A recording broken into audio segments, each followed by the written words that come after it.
Our Rights, Building on the Promise is a co-production of the Minnesota Department of Human Rights and Twin Cities PBS.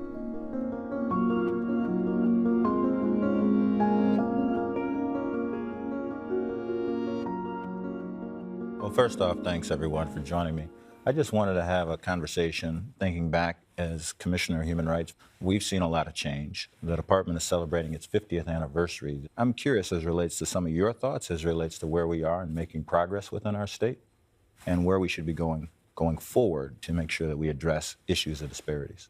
Jelani, maybe I'll start with you.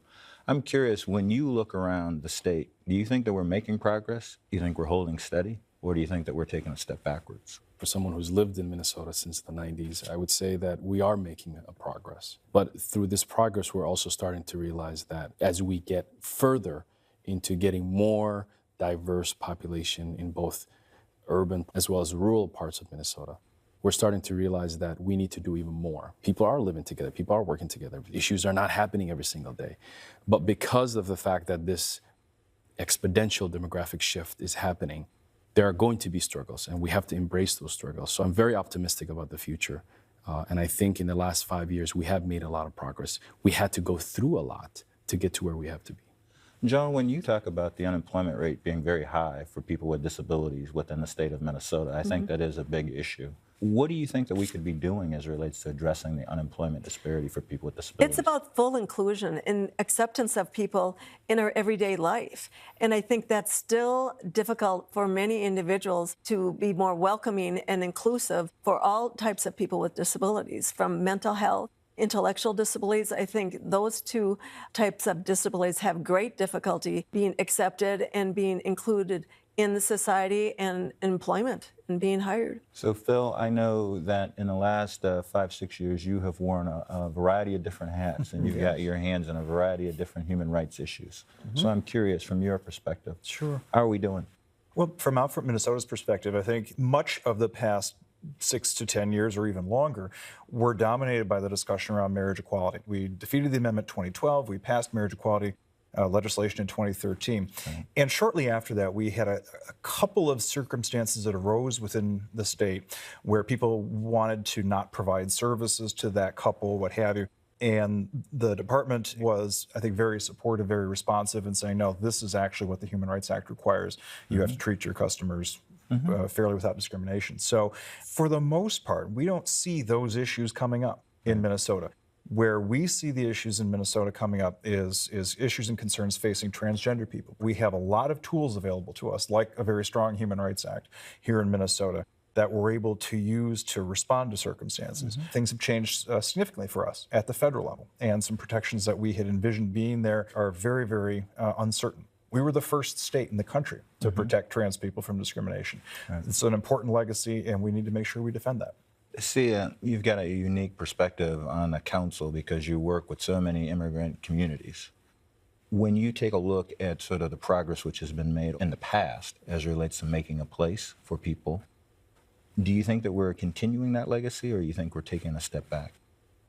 I would say for the most part, it depends on who you're talking with inside the community. But collectively, I would say that we're moving forward. I think about some of our newest emerging refugee communities, and we can certainly say that even though change is not happening at a pace that they would like to see, they and our office nonetheless recognize that change is happening. And then when I think about one of our largest Asian American communities, in fact, the largest community under our umbrella, the Hmong American community, and I think about the work of the Office of the Department of Human Rights, I think about the LGBTQ community, for sure on that issue. The community has changed dramatically. I remember in the days of the marriage equality bill, that there were some very passionate conversations inside pockets of the Hmong American community, and happened to have the opportunity to check in with a few community elders, again, the very same community elders who were vehemently against the Marriage Equality Act. And since then, they have themselves experienced a paradigm shift. And it's not just because they experienced that shift in a vacuum, but it's because they've been moved and shaped and reshaped by their own children and members of the community, and as well as other stakeholders who understand that this community too must be moved along with the broader Minnesota community. Explicit versus implicit bias. You talked about a couple of individuals who have certain types of disabilities facing implicit bias as it relates to sort of what they could accomplish. See, your conversation about the ability to talk and educate people, do you see that we're going to be struggling more with implicit bias, or do you think that we're still struggling kind of with explicit bias? It's both.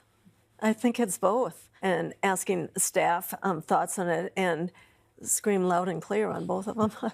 There's not one I would weigh over the other. I think both are pretty prevalent. Jelani, do you think the same? Explicit, implicit, is there a difference as it relates to Well, we have something called the Minnesota Nice that seems to mask a lot of explicit bias. I think we're seeing where education and public awareness around the misconceptions about the Muslim community is starting to really be taken on by people who are not Muslim. And I think that's how you can start to change the narrative. But we are dealing in a time where we're seeing, Islamophobia and the industry behind it starting to really grasp parts of Minnesota, especially northern parts of Minnesota, where there's a less population of Muslims. Racialization of Islamophobia being played out, where if you're brown and you might be for an international student who's not Muslim, but the fact that you look like what would be considered to be a Muslim, you will come under some form of explicit bias. In the workforce, we see a great deal of people who are Muslim, who at times who will see difficulty because of their prayer, because of their dress, because of the times that they need off, holidays, different holidays than the traditional mainstream religious holidays. But overall, we're starting to see a shift, and that shift is starting to be through education. For me, poses an interesting question when I think about the tools that are available for the Department of Human Rights. Most people know that we investigate charges of discrimination. Not as many people know that we try to influence creating job opportunities by ensuring that equal employment is provided under state contracts. But even fewer know about the work that we've done, and thank you all for participating in that work, and that is through education. I actually don't know to what extent you're doing the education or the educating in multiple languages, Commissioner. For the Asian American community that is made up of communities descended from more than 40 nations, we speak so many languages. And when we look at the community very closely, we see that the limited English proficiency rates for our communities range anywhere between 30% to 60-something%. Right. And so I think that as compelling as the information we have available and as compelling as the stories are, if they're not being communicated in a manner that actually gets into these communities and makes sense within the fabric of their lives, that information isn't as valuable as it could be. But I also understand on the part of all of us in government that capacity is an endless challenge. The one that has always been very compelling for me, and I say this as an attorney who has brought complaints to your department, and so I value the investigative role that the department plays. What I'd also like to see in addition to that is the education piece not be tied to sort of an enforcement mentality. That sometimes it seems as if someone comes in and talks about diversity or an inclusion or something like that as a response to something bad that's happened. That as part of resolving a complaint, you're going to do X, Y, and Z, and you're going to have training and that sort of thing. I'm not knocking that. But I think when we go out into the community, to really emphasize the vision here is of a Minnesota where all kinds of people can get together and pray in different ways, speak in different languages, have relationships that look differently, and need particular kinds of accommodations to live their life. And that's okay. We're all going to get through this. This is the kind of Minnesota we want to build together. Joan, let me ask you the question as it relates to the tools that are available to the department. What do you see as one of the more important tool and the most important tool for the department? Well, education is key, certainly, and like Sia, it's formats, certainly in the disability community, the digital format for many individuals need that. People don't realize what the outcomes might be if they go through the process and using your tools. That's part of the education piece. We need to just continue to hammer away and educate individuals on the value of these tools and then show them how to use it and the outcomes, what will happen as a result of using the tools. Due to the fact of the nature of the changing environment so rapidly, the investigative department that wing is critical for our community so that we get ahead of the actual trends that are starting to build. As a lawyer, One of the things, obviously, that I like to do is to see, are there decisions that are out there that are like my client's case that I can say, hey, we have the same kind of thing. Right. And it's my experience that it's very hard to find the background of findings by the department or decisions that the department has made. And if there were a tool to be able to look these things up. I've been doing this work at Out Front for 17 years. So, I mean, I have a little, cache at my desk of decisions that we've had over the time that I can sometimes refer back to. But there may be a case that CARE has brought that has a principle in it that I can use in a case from Out Front, or vice versa. Is there a way to make those searchable and available?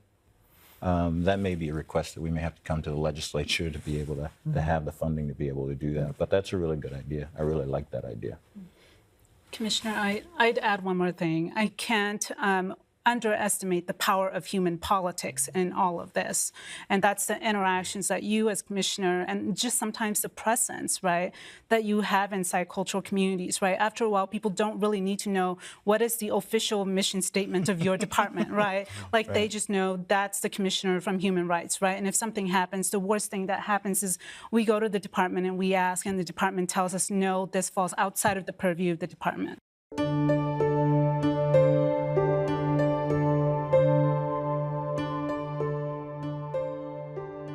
We've always been on the forefront of acknowledging the importance of human rights. Our goal is to empower people who have problems to create solutions using our access to the courts or the legislature. I think the pay gap finally seems to really be getting some sustained attention. Like occupational segregation, it is sort of the steering of women into jobs that are considered jobs for women and men into jobs that are considered more male-defined jobs.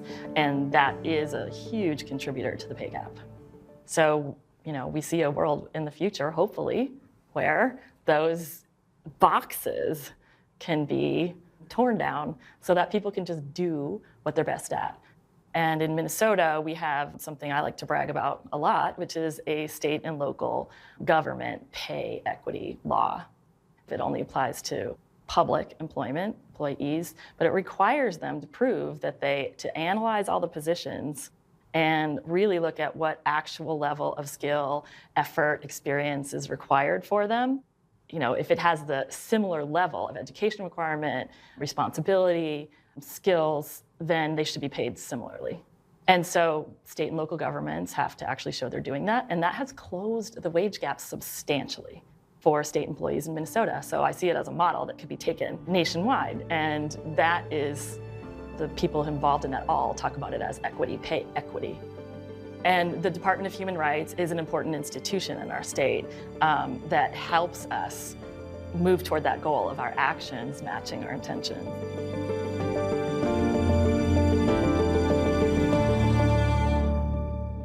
Sometimes groups are pitted against one another. We think back to the Civil Rights Act passage at the federal level. There was a poison pill which was introduced.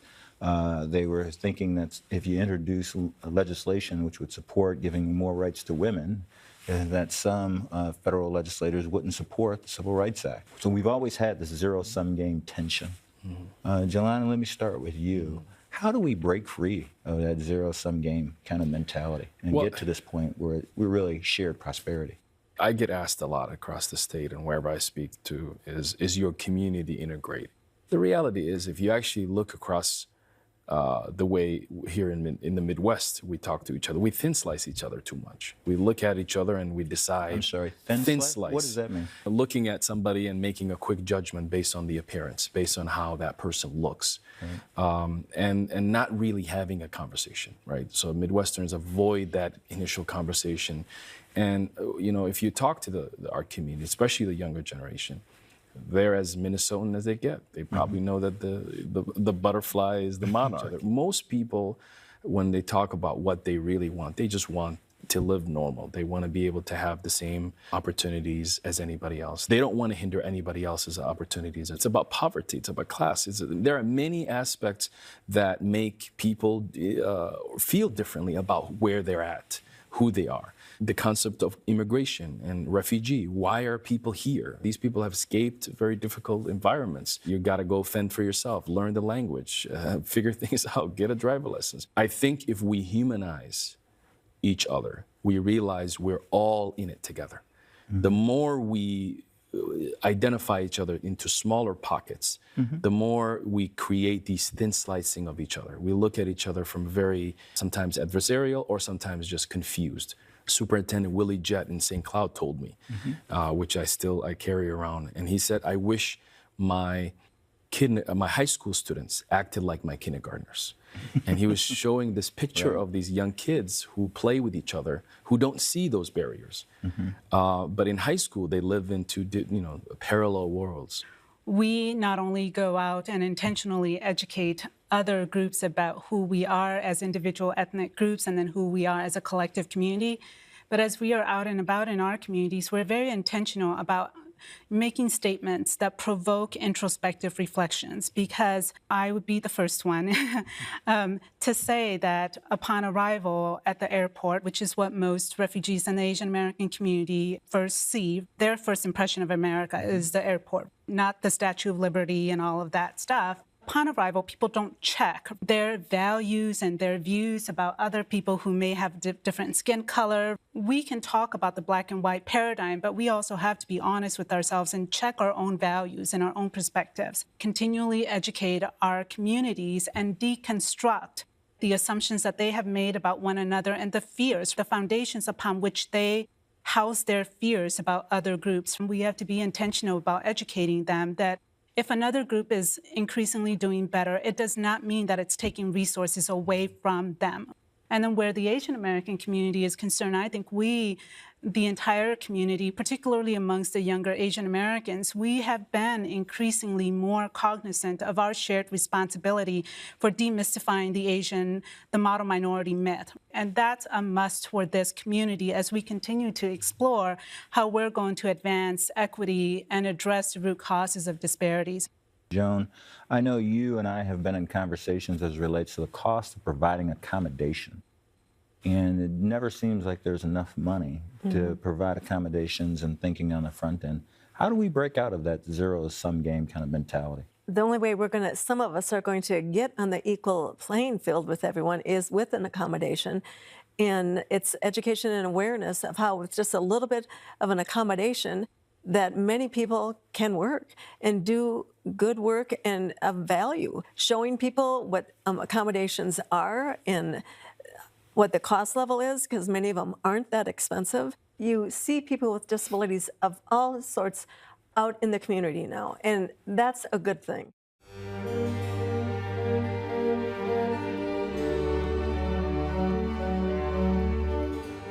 A lot of people still in the public today say, well, ADA, we did that a long time ago.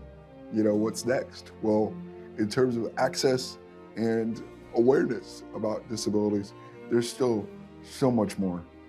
Disability is the one population that we all become more of eventually, because you have hidden disabilities and acquired disabilities from, accidents to traumatic brain injuries to even, as I mentioned before, as we get older, everybody needs a little bit more help. Everyone has abilities. Everybody has a story to tell. And how do we engage that on a person-to-person level so that we don't carry the stigma, but we carry a message of this is what we can do, and this is what we are doing. I came from a very, very supportive family. My folks wanted to make sure that I was really self-reliant, that I didn't always ask for help first. My dad said to me at one point, is like, Nick, you're not gonna beat this world with your body. So you need to fully engage in education, and you gotta go after it with your mind. I walk across a room, people know I have cerebral palsy, but then they get a chance to talk to me and they understand that, oh, there's so much more to this guy than just cerebral palsy. He's got a master's degree, he got married, has a motorcycle, enjoys going to his family cabin. I built up that expectation in my life to say, these are things I can do. It is my belief that by telling stories, by talking about disabilities, building disability awareness, we can still attack that stigma of employing people with disabilities, because people with disabilities want to work. People with disabilities are dependable. They want to work. They're driven to work. And 9 times out of 10, somebody with a disability is going to want it more because they're looking for that opportunity. Put yourself out there. See yourself doing the things that you'd like to do.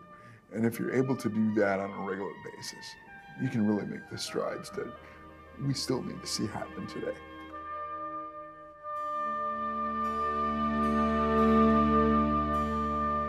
A number of years ago, I don't think you were executive director yet. I think Lori was still involved with CARE. There was a dinner, and they were having somebody come in from out of state. They were going to be the MC. The last minute, that person canceled, and Lori asked me, would I be the MC?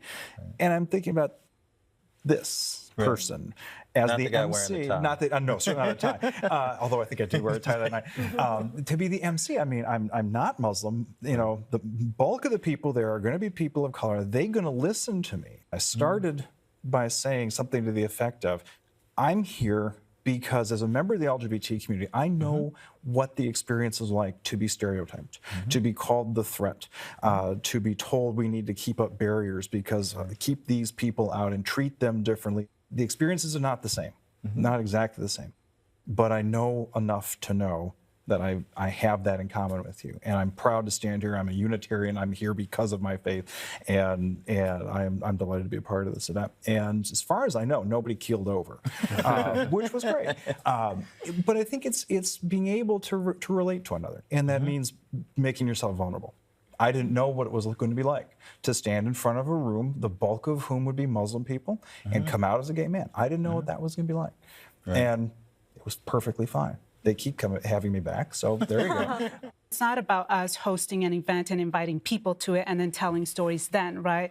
That it's about us going into communities, into places that they consider their space, where they feel that they are authentic to themselves and those around them, and then telling stories in that environment, in that context. We tell the story of the power of the American dream, the idea that one can start out with very specific circumstances in life, and yet upon arrival in America, one could begin to dream of overcoming those circumstances. I'm using that as a starting point to paint the picture of once upon a time this was the case, and here I am, and tomorrow is going to be exponentially better because of the American landscape. Out of many comes one. If you are there in that space, in that time, and you feel, right, instinctively that the opportunity is there for you to share and to open up and make yourself vulnerable, go for it. As much as you are afraid of the other, they are more afraid of you. Right after the incidents of bomb threats at various synagogues around the nation, in which you share the stage with members of the Jewish community and talk about, from a historical standpoint, some of the struggles all communities have had, but specifically from your own. When we talk about Islamophobia today, the best way to tell the issue of Islamophobia is to explain the religious intolerance in our country. It's not new. You had the same fears about the Catholic community. We had the same fears about the Jewish community. We still do. 50 years later, back to the same space, the same conversations, the same stories, just a different boogeyman in this case. Hate crimes targeting the Jewish American community. And at that event, I remember just, thinking to myself that when incidents were happening to the Muslim community, it was the LGBT community, it was the African American community, it was the Asian community, it was the Jewish community who were coming to the aid of the Muslims to support them, to say, hey, we know where you've come from, we're here to stand with you. And historically, with CARE and many of the Muslim organizations, whenever there was an incident, those who immediately came to our aid were the Jewish community, the interfaith community, and these other communities as well. I shared one specific survey where it was asked, are Muslims coming under some form of prejudice? And Muslims had the second highest number at 60%. And the Jewish community, who were also polled, said 66%. And the only way to explain that was to say the Jewish community knows. When they hear of these stories, they're not anomalies. They're a bigger picture, and they know that these things are actually happening. A lot of people still think that we're going back. We're not going anywhere. We're not going anywhere. We're staying right here. We figured out how to live through the snow. For a lot of folks that interact with the department, they think everybody is sour grapes. and I have to say that, to me, they should really be looking at all the people who really want to fully participate, they really want to be a part of the dream, is actually something beautiful and something to lift up, because that means they really want to truly participate. And to me, the opposite of love is sort of when people stop talking and stop wanting to share. So to the extent that people are raising their voices, I think that always should be viewed as a positive. Immigrants, Irish, the Chinese Exclusion Act, all of the other things. We've seen so much of this before and we've overcome it all. Why do we think we can't overcome the challenges that face us today? I really appreciate the comments from all of you, because I think we're really in a unique moment in time, and that we really can propel ourselves forward. And like we used like to say in Minnesota, we could be the North Star for the entire country and really show how we can truly be inclusive for all. And I think that that would, as you have suggested, send a signal throughout the entire world, and we shouldn't lose sight of it.